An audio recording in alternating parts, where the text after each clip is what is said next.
Buenas tardes a todas. Bonjour tout le monde. Bueno, aquí veis una parte del proyecto, del proceso de creación que he desarrollado en la residencia Agite. Ce que vous voyez là, c'est une partie du processus de création qu'elle a développé dans le cadre de sa résidence artistique chez Agite. El punto de partida, pensé el paisaje líquido como un paisaje cambiante. C'est un point de départ, c'est de avoir pensé les paysages liquides comme un paysage qui change. Pero para mí no hay diferencia entre paisaje y naturaleza. Mais pour elle, elle ne voit pas de différence entre le paysage et la nature. Entonces busqué la naturaleza en la ciudad. Elle a cherché la nature dans la ville de Perpignan. Y la encontré en las plantas que crecen en las grietas, en las fisuras. Elle a trouvé cette nature à travers les plantes qui grandissent au milieu du béton, des fentes, de trous. Como las plantas que crecen de forma libre. Des plantes qui grandissent, qui poussent de forme libre. Intentando resistir. Qui tentent de résister al hecho de que los humanos las quiten para conservar la arquitectura, el asfalto. Les plantes qui résistent au fait que les humains vont essayer de les arracher, de les détruire pour conserver la ville, les bétons, les bâtiments. Hice un registro fotográfico de estas plantas en la ciudad de Perpiñán. Elle a fait un registre photographique de ces plantes dans la ville de Perpignan.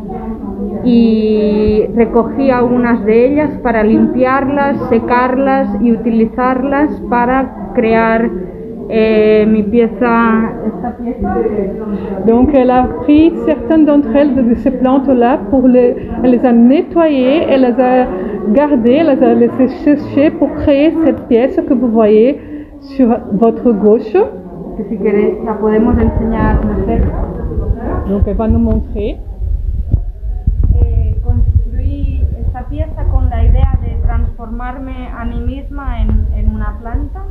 Elle a construit cette pièce avec l'idée de se transformer elle-même dans une plante. O más bien como un personaje mitológico. Ou de se transformer en personnage mythologique. Para cuestionar a la gente qué pasaría si dejáramos crecer esas plantas. Pour mettre la question, pour questionner les gens par rapport à qu'est-ce qui aurait pu se passer si on laisse pousser ces plantes-là. Donc elle s'est habillée avec cette création-là. Y me planté. Et elle se enracinait dans la ville. En tres espacios reconocibles de Perpiñán. Dans 3 espaces reconnaissables de Perpignan. Les Castillets. La cathédrale, creo que es la iglesia de la cathédrale Saint-Jean. Y el teatro de l'archipel. Et le théâtre de l'archipel.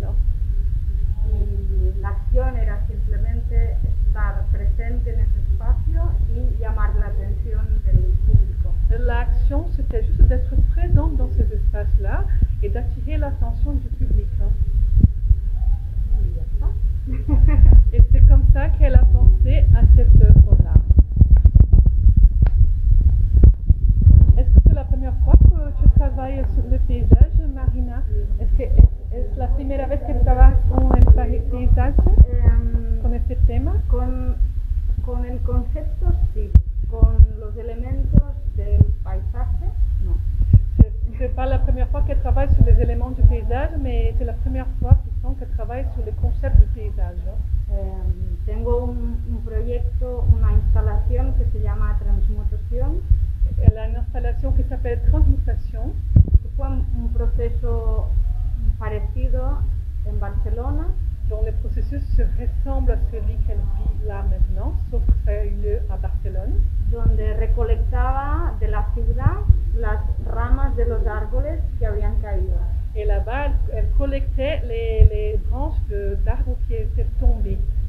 Y con todas estas ramas creó una instalación,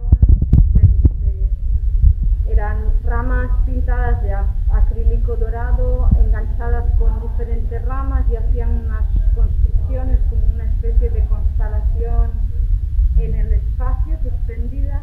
Donc avec toutes ces branches, elle a monté une espèce d'installation, c'était des branches peintes en doré, et elles entremêlaient, et elle a créé une installation suspendue avec ces branches dorées et colorées.